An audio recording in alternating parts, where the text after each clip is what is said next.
ನಮಸ್ಕಾರ ಎಲ್ಲರಿಗೂ, ನಾನು ನಿಮ್ಮ ಪ್ರೀತಿಯ ರಾಯಚೂರು ಹುಡುಗಿ. ತಮಗೆಲ್ಲರಿಗೂ ಅಮ್ಮ ಅಡುಗೆ ಮನೆ ಯೂಟ್ಯೂಬ್ ಚಾನಲ್ಗೆ ಸ್ವಾಗತ ಸುಸ್ವಾಗತ. ಇವತ್ತಿನ ಸ್ಪೆಷಲ್ ರೆಸಿಪಿ ಏನಪ್ಪ ಅಂದರೆ ಸಖತ್ ಹೆಲ್ದಿ ಆಗಿರುವಂತಹ ಪೆಸರಟ್ಟು ದೋಸೆ ಅಥವಾ ಹೆಸರು ಕಾಳಿನ ದೋಸೆನ ಯಾವ ರೀತಿ ಮಾಡೋದು ಅಂತ ನೋಡ್ಕೊಂಡು ಬರೋಣ. ಮೊದಲಿಗೆ ಈ ದೋಸೆನ ಮಾಡಲಿಕ್ಕೆ 1 ಗ್ಲಾಸಷ್ಟು ಹೆಸರು ಕಾಳು, 1 ಗ್ಲಾಸಷ್ಟು ಅಕ್ಕಿನ ತೊಗೊತಾ ಇದ್ದೀನಿ. ಇದನ್ನು 2 ರಿಂದ 3 ಬಾರಿ ಸ್ವಚ್ಛವಾಗಿ ತೊಳೆದು ಇಡೀ ರಾತ್ರಿ ನೆನೆಯಲಿಕ್ಕೆ ಬಿಡಬೇಕು. ಅದಾದಮೇಲೆ ಬೆಳಗ್ಗೆ ಆದಮೇಲೆ ದೋಸೆ ಮಾಡುವ ಸಮಯದಲ್ಲೇ ಹಿಟ್ಟನ್ನು ರುಬ್ಕೋಬೇಕಾಗುತ್ತೆ. ಈ ಹಿಟ್ಟನ್ನು ರುಬ್ಬಲಿಕ್ಕೆ ಒಂದು ಮಿಕ್ಸಿ ಜಾರ್ನ ತೊಗೊಂಡು ರಾತ್ರಿನೇ ನೆನೆ ಹಾಕಿರುವಂತಹ ಹೆಸರು ಕಾಳು ಹಾಗೆ ಅಕ್ಕಿನ ಮಿಕ್ಸಿ ಜಾರ್ಗೆ ಹಾಕಿ, ಅದಾದಮೇಲೆ ರುಚಿಗೆ ತಕ್ಕಷ್ಟು ಉಪ್ಪು ಹಾಗೆ ನಿಮ್ಮ ಖಾರದ ಅನ್ವಯ ಹಸಿಮೆಣಸಿನ್ಕಾಯಿನ ಹಾಕ್ಕೋಬೇಕಾಗುತ್ತೆ. ಇದೇ ಹಂತದಲ್ಲಿ ನೀವು ಶುಂಠಿ ಕೂಡ ಹಾಕೋಬಹುದು. ಸ್ವಲ್ಪ ನೀರನ್ನು ಸೇರಿಸ್ಕೊಂಡು ನುಣ್ಣಗೆ ರುಬ್ಕೋಬೇಕು. ರುಬ್ಬಿರೋ ಹಿಟ್ಟನ್ನು ಒಂದು ದೊಡ್ಡ ಪಾತ್ರೆಗೆ ವರ್ಗಾಯಿಸ್ಕೊಂಡು ಅದಾದಮೇಲೆ ಮತ್ತೊಂದು ಕಡೆ ಒಂದು ದೋಸೆ ಹಂಚನ್ನು ಕೂಡ ಕಾಯಲಿಕ್ಕೆ ಇಟ್ಟಿದ್ದೆ.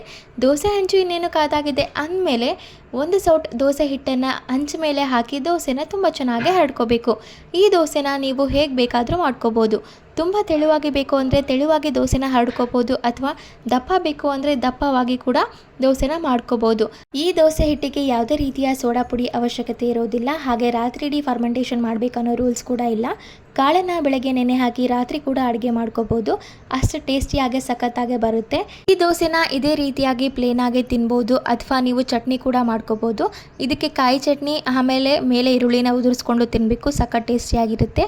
ಕಾಯಿ ಚಟ್ನಿ ತಿಂದೇ ಇರೋರು ಶೇಂಗಾ ಚಟ್ನಿ ಕೂಡ ತಿನ್ಬೋದು, ತುಂಬ ಚೆನ್ನಾಗಿರುತ್ತೆ.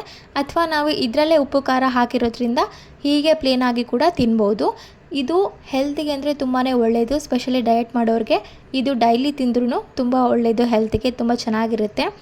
ಇದಾಗಿತ್ತು ಇವತ್ತಿನ special healthy and tasty pesarattu dosa ಅಥವಾ ಹೆಸರು ಕಾಳಿನ ದೋಸೆ. ನಾನು ಇದನ್ನು ಅಗಸೆ ಪುಡಿ ಜೊತೆಗೆ ಹಾಗೆ ಬೇಳೆ ಜೊತೆ ನೆಂಚ್ಕೊಂಡು ತಿಂತಾ ಇದ್ದೀನಿ. ಸೊ ನೋಡಿದ್ರಲ್ಲ, ಇದಾಗಿತ್ತು ಇವತ್ತಿನ healthy and tasty dosa recipe. ಈ ರೆಸಿಪಿ ನಿಮಗೇನಾದರೂ ಇಷ್ಟ ಆಗಿದ್ದರೆ ಅಮ್ಮ ಅಡುಗೆ ಮನೆ ಯೂಟ್ಯೂಬ್ ಚಾನಲನ್ನು ಲೈಕ್ ಮಾಡಿ, ಶೇರ್ ಮಾಡಿ, ಕಮೆಂಟ್ ಮಾಡಿ ಹಾಗೂ ಸಬ್ಸ್ಕ್ರೈಬ್ ಮಾಡಿ. ಧನ್ಯವಾದಗಳು.